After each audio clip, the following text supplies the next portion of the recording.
பல நேரங்களில் சென்னையில் படப்பிடிப்பு நடக்கும்போது அப்போ ஸ்பாட்டை விட்டு கிளம்பி போயிடுவார். அவங்க அம்மா சோபா சந்திரசேகர் இதெல்லாம் வந்து நடக்கும்னு அவங்களுக்கு தெரியும் போல். அப்பா பையனுக்கும் எப்பவும் பிரச்சனை தான் அப்படிங்கிறது தெரிஞ்சு அவங்களும் அந்த படப்பிடிப்பு கூடவே இருந்தாங்க. முழு படப்பிடிப்பில் 60 நாள் நடந்த படப்பிடிப்பில் சோபா சந்திரசேகர் கூடவே இருந்தாங்க. எதுக்குன்னா ஏதாவது பிரச்சனையாச்சுன்னா உடனே அது சால்வ் பண்ணுறதுக்கு உடனே ஓடி வருவாங்க.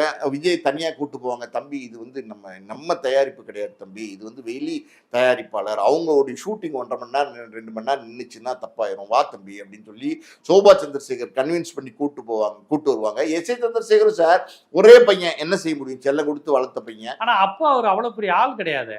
யாரு உங்க படத்துல நடிக்கும் போது அப்ப வந்து விஜய் வந்து பெரிய ஆள் இல்ல. ஆனா அப்பாவுக்கும் பிரச்சனைக்கும் அப்பாவுக்கும் மகனுக்கும் அப்பே பிரச்சனை இருக்கும். ரொம்ப செல்லப்பிள்ளை மாதிரி தான், செல்லப்பிள்ளை தான். இது வந்து பொதுவாவே பாத்தீங்கன்னா ஒரு பணக்கார வீட்டு பசங்க, அவங்களுக்கு வந்து கஷ்ட நஷ்டமே தெரிஞ்சிருக்காது. இது வரைக்கும் பார்த்தீங்கன்னா அவர் விஜய் வந்து நடிக்க ஆரம்பித்த காலகட்டத்திலேருந்து அவர் கஷ்டம்னா என்னன்னு பார்த்துருக்க மாட்டார். அப்படிதான் நான் நினைக்கிறேன். ஏன்னா வந்து அவங்க தகப்பனார் வந்து ஒரு இயக்குனர் தயாரிப்பாளராக இருந்திருக்காரு, பல படங்கள் எடுத்திருக்கிறார், வெற்றி படங்கள் கொடுத்துருக்கிறாரு. அப்படின்னும் போது இந்த கடைநிலை கஷ்டம் அப்படின்னு ஒன்று இருக்குது பார்த்தீங்களா, அது வந்து விஜய்க்கு தெரிஞ்சிருக்கிறதுக்கே வாய்ப்பு இல்லை.